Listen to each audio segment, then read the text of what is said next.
Welcome back, everyone. We are on George R.R. Martin's Not a Blog with a post that he promised, the post that was promised last week, Beware the Butterflies.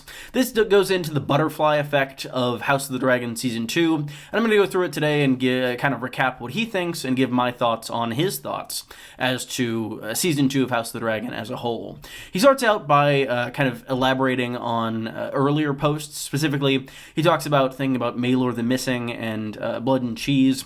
And this initial part of the post goes into essentially what happens in the book for that. This outlines exactly what's different, that Aegon and Helaena have 3 children, not 2 in the book, and that the one is just chosen by Helaena to die, though it's unclear whether or not he understood it. It's a very powerful and affecting moment, and he says that he finds himself agreeing with both sides, those that hadn't read the book and thought it was nightmarish and great, and those who had read the book and thought it was a bit underwhelming.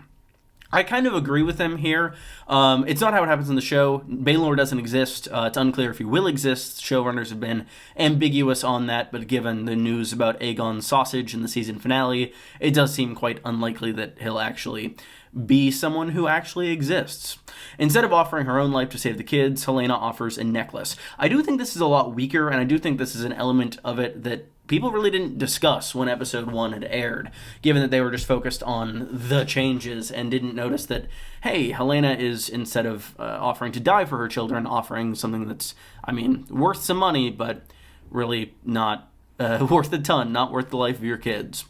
I also like that he specifically mentions that we're spared the sight of the death and a sound effect suffices. That was a very powerful choice, in my view.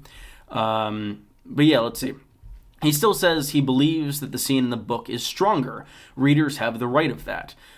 He thinks that they're crueler overall, which is true, I would agree. And I do think that he goes into a little bit of Blood's character, someone who is just kind of innately cruel, whereas he is portrayed in the show as just kind of a brute at this point.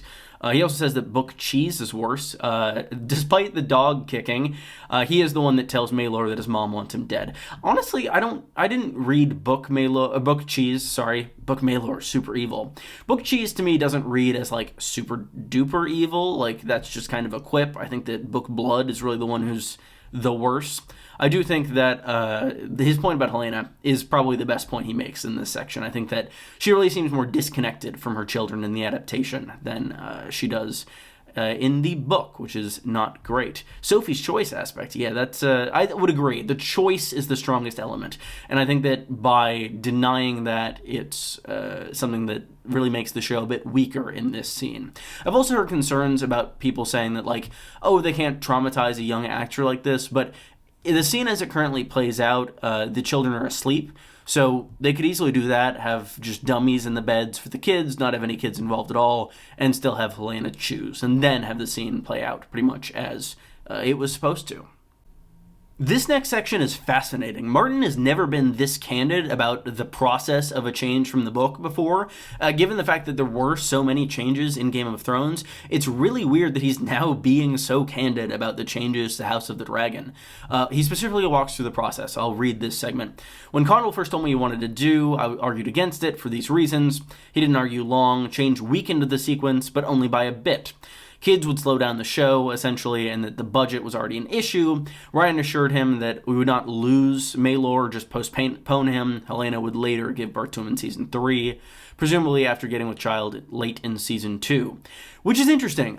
We see no indication of that in the actual text of the work, which makes you wonder, is it still coming? The fact that Martin is open and talking about it and that it was planned for Season 3 is kind of bizarre to me. Like, he's kind of just kind of spoiling a change to the show that the showrunners, at least at one point, did want to make, which is very strange and very unique from Martin's other instances of talking about adaptations before.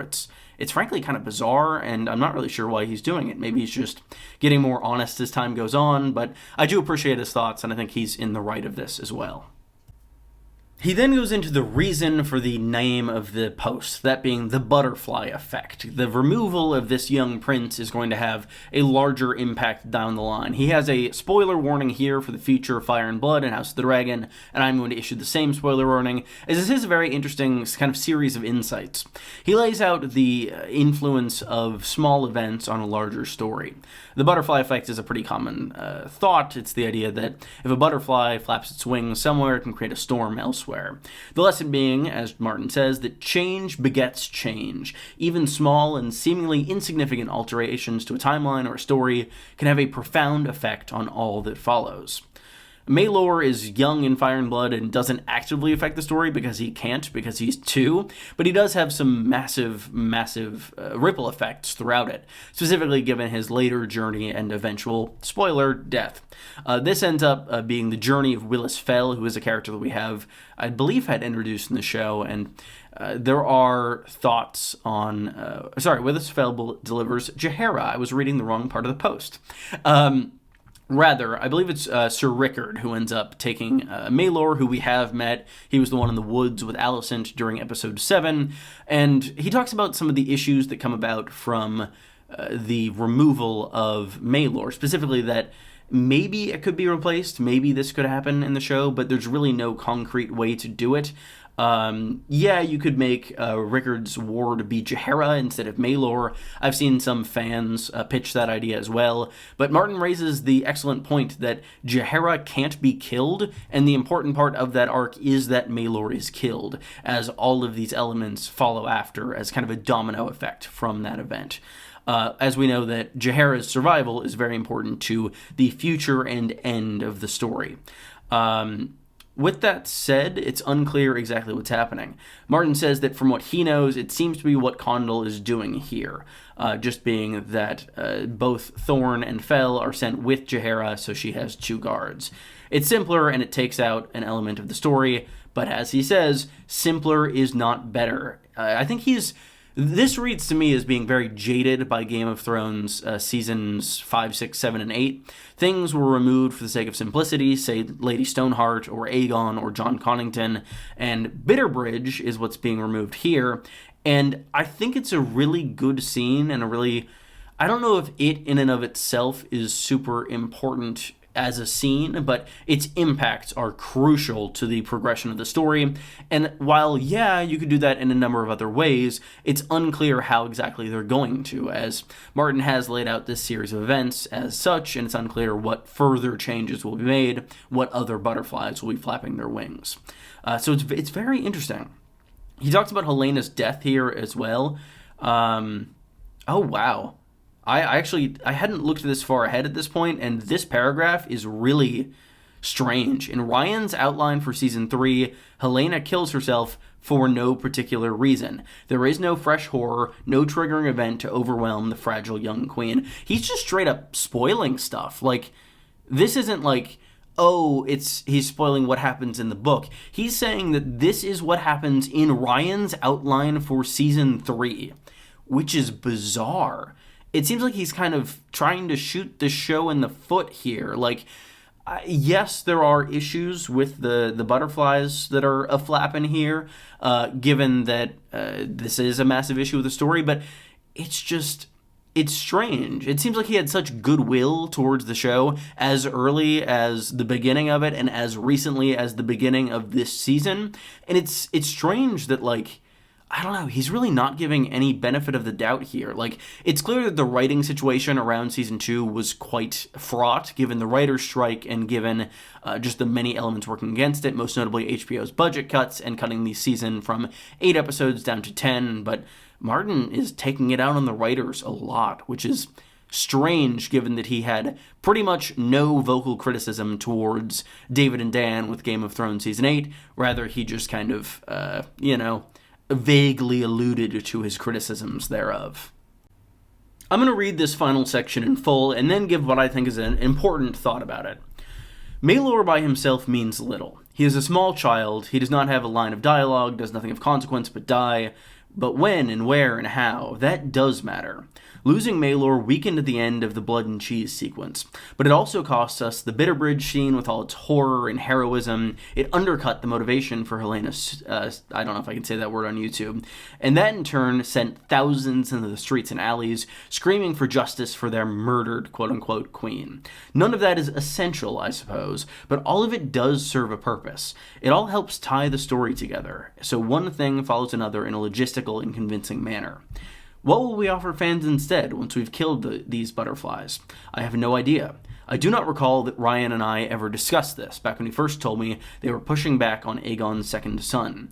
Maelor himself is not essential, but if losing him means we lose Bitterbridge, Helena's word, and riots, then it's a considerable loss. And there are other, larger, more toxic butterflies to come if House of the Dragon goes ahead with some of the changes being contemplated for seasons 3 and 4. And then he signs it, which is unique for a blog post, and he doesn't have a mood, which is, all of it's really strange. I think the key element here is, I do not recall that Ryan and I ever discussed this back when he first told me they were pushing back on Aegon's second son. He is having this conversation with us, the viewers, directly via his Notablog, rather than having a conversation with Ryan Condal himself. And that strikes me as very, very odd. Like, I don't know, like, why take this to the if I could speak, court of public opinion, I apologize, rather than actually talking about this with Condal and maybe reaching some consensus and changing the actual future of the show. It's strange. It's odd to me.